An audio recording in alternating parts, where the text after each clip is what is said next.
Hello জীবন। Salute sir.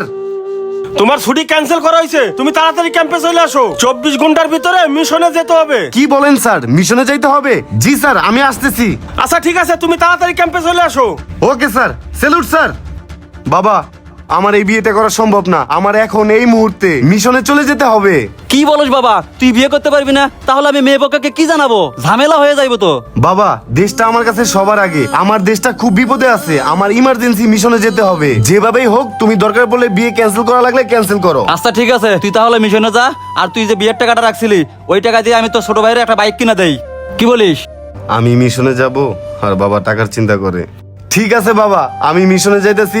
Mission থেকে আমি বাইচা ফিরি আর না ফিরি, যেভাবেই হোক তোমাদের সকল ইচ্ছা আমি পূরণ করব। আর শোন, ওই যে জমিনটা বায়না করে রাখছিলাম আর তোর ছোট বোনের বিয়া, সব মিলিয়ে 10 লাখ টাকা খরচ হইব।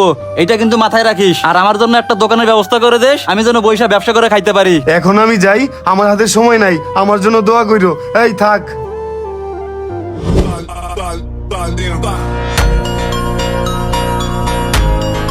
ওই বান্দির পোলা আমার বাড়িতে বাইরো। ও মারি। এই উঠো উঠো উঠো। কি হইছে কাকা? আপনার পোলারে এমন করে মারতাছেন কে? বাজান আর কইও না, ওই আমারতে বেশি বুঝা কারা জানি 10 লাখ টাকা দিছে। আর্মির চাকরি নিব। আর্মির চাকরি কোনো খোঁজ খবরই নাই। ওই দালালের টাকা নিয়ে ভাগছে। কি বলেন? আর্মির চাকরি, তাও আবার ঘুষ দিয়ে? এই ছোট ভাই সুমন, তুমি জানো না যে আর্মির চাকরি ঘুষ দিয়ে হয় না?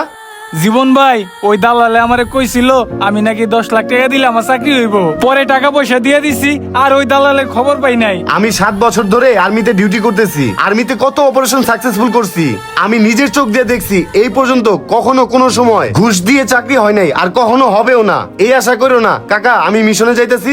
দেশবাসী এবং গ্রামবাসীর কাছ থেকে আমার জন্য দোয়া চাইেন। আচ্ছা বাজান, আমি তোমালে দোয়া করবো নি। আর যদি পারো আমার পোলাটা চাকরির ব্যবস্থা করে দিও। ঠিক আছে, আমি দেখবনি। আমি যাই।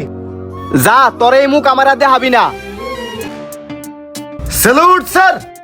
স্যার, আমি মিশনের জন্য প্রস্তুত স্যার। শোনো জীবন, তোমার এখনই মিশনে যেতে হবে।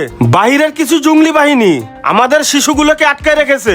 ওরা বলতেছে যে 10 কোটি টাকা দিতে হবে এবং তাদের লোকগুলোকে ছেড়ে দিতে হবে, তারপরে আমাদের লোক ছাড়বে। কি বলেন স্যার? ওদের লোক ছাড়তে হবে মানে? ওদের লোক যদি ছেড়ে দেন তাহলে আমাদের অনেক বড় ক্ষতি হয়ে যাবে। আমাদের দেশের সকল ডকুমেন্টস ওদের কাছে চলে যাবে। ওদেরকে ছাড়া যাবে না। তুমি যে কোনো বিনিময় ওদেরকে ছাড়াই আনার ব্যবস্থা করো। ঠিক আছে স্যার, আমি যে কোনো মূল্যে এই মিশন সাকসেসফুল করব। Salute sir. তোমার দায়িত্ব তুমি পালন করো।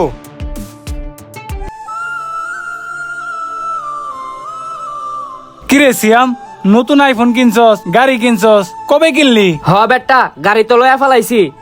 আর ভাই মিশনে গেছে তো, এই কারণে ভাইয়ের বিয়াটা ক্যান্সেল হয়ে গেছে। ভাইয়ের যে বিয়ার টাকা ছিল, ওই টাকা দিয়া বাপে আমারে গাড়ি কিনা দিছে।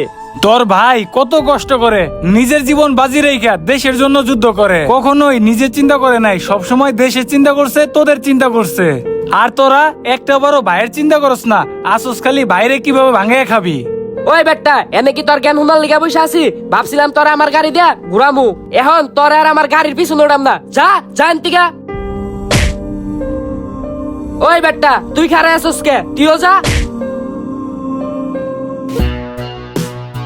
ভাই 3 দিন ধরে পানি খাই না, গলাটা শুকায় কাঠ হয়ে রয়েছে। একটু পানি খাইতে দিবেন? পানি পাশা দিমু, মুখ দে বাই করমু। বান্দির পোলা আমার লোক আটকা রাখছে। বস, সেনাবাহিনীর লোক আমাদের এই আস্তানার খবর জেনে গেছে। আমাদের এই আস্তানা এখনই ত্যাগ করতে হবে, আমাদের অন্য জায়গায় যাইতে হবে। সেনাবাহিনীর কতবার কইছি যে আমার লোকগুলার ছাইরা দে আর 10 কোটি টাকা দে। আমার কোনো কথা হলো না, বুঝছি। শুধু আঙুলে গিয়ে উঠবো না, আঙুলটার বেকাইতে হইব। ওগরে একটা লুক মারমু, টাকাও দিব, আমার লোকগুলারও ছাড়বো। Move move. অ্যাটাক।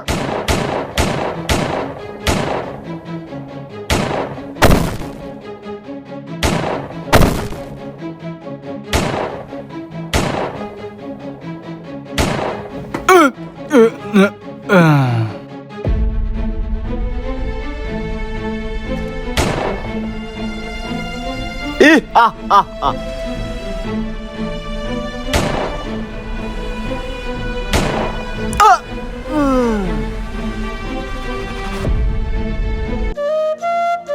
সুলতান সাহেব, আপনার ছেলে মিশনে গিয়ে নিজের জীবন বাজি রেখে যুদ্ধ করে জীবন দিয়েছে। তার বিনিময়ে সে শহীদের মর্যাদা পেয়েছে।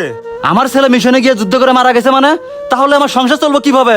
সুলতান সাহেব, আপনার ছেলে মিশনে যাওয়ার আগে ও আমারে সব বলে গেছে, শোনেন তাইলে। স্যার 1 ঘন্টা পরেই আমার মিশন। আপনি যেভাবে বলেছেন আমি সেভাবেই মিশনের জন্য প্রস্তুত হয়েছি। স্যার আমার ছোট্ট একটি রিকোয়েস্ট ছিল, বলবো? কি রিকোয়েস্ট বলো জীবন। আমার পরিবারকে দেখার মতো আমি ছাড়া কেউ নেই। স্যার এই মিশন থেকে আমি যদি ফিরতে নাও পারি, আমি যদি দেশের জন্য শহীদ হই, তাও আমার আফসোস থাকবে না। শুধু আফসোস একটাই থাকবে, আমার পরিবারকে দেখার মতো কেউই থাকবে না। আমার বাবার একটা ব্যবসা করার ইচ্ছা, ছোট বোনের বিয়ে, আমার ছোট্ট ভাইটার ভবিষ্যৎ। স্যার আমার এই 3টা ব্যাপারটা স্যার একটু দেখবেন। জীবন, তুমি কোনো চিন্তা করো না, গভর্নমেন্ট আমাদের পাশে আছে, যে কোনো সমস্যায় তারা আমাদের পাশে থাকবে। তুমি যাও, মিশন যাওয়ার জন্য কমপ্লিট করো। ঠিক আছে স্যার। Salute sir. সবই তো শুনলেন, আপনার ছেলে মিশনে যাওয়ার আগে আপনাকে চিন্তা ভাবনা করে গেছে। ওর চিন্তা ভাবনা কোনোদিনও করে নাই। আপনি চিন্তা করেন না, আপনার ছেলেকে তো আমরা ফিরিয়ে দিতে পারবো না। গভর্নমেন্টের পক্ষ থেকে আপনাকে 50 লক্ষ টাকা দেওয়া হবে। আপনি সময় মতন যাইয়া টাকাটা নিয়ে এসেন। আরে আমার ছেলে মিশনে যাওয়ার আগে আমাদের চিন্তা করছে, আর আমরা শুধু টাকার চিন্তাটাই করছি, কখনো জীবনে চিন্তা করি নাই। ও নিজের বিয়ে রাইখা মিশনে চলে গেছে, বিয়েটা বন্ধ করতে পারে নাই। আমরা যখন যা চাইছি ও আমাদের কোনো অভাব রাখে নাই, সবকিছুই পূরণ করছে। আমরা সেনাবাহিনীরা কখনো নিজের চিন্তা ভাবনা করি না, সব সময় আমরা দেশের চিন্তা করি। আপনি ধৈর্য ধরেন, আল্লাহ যা করে ভালোর জন্যই করে। হায় রে আমার আদরের সন্তান। তো গাইস আজকের ভিডিও দেখে কে কি বুঝতে পারলেন? শুনেন, বাংলাদেশ সেনাবাহিনী যারা কিনা দেশ রক্ষার কাজে সবসময় নিয়োজিত থাকে, তারা না ঘুমিয়ে দেশ রক্ষার কাজে নিয়োজিত থাকে বিদায় আমরা নিশ্চিন্তে ঘুমাতে পারি। আমি আমার মনের আন্তরিক স্থল থেকে বাংলাদেশ সেনাবাহিনীকে জানাই সেলুট ও ভালোবাসা। গাইস আপনাদের পরিবারের মধ্যে কেউ যদি সেনাবাহিনী থাকে, এই ভিডিওটা তাকে মেনশন দিতে পারেন। যাই হোক গাইস, আজকের ভিডিও এই পর্যন্তই। ভিডিওটা কেমন লাগলো অবশ্যই কমেন্ট সেকশনে জানাই দিবা, আর কে কোন জেলা থেকে ভিডিওটা দেখতেছো সেটাও কমেন্ট সেকশনে জানাই দিবা। আর ভিডিওটা ভালো লাগলে অবশ্যই লাইক কমেন্টের পাশাপাশি মাস্ট একটা শেয়ার করে দিবা প্লিজ। Thank you.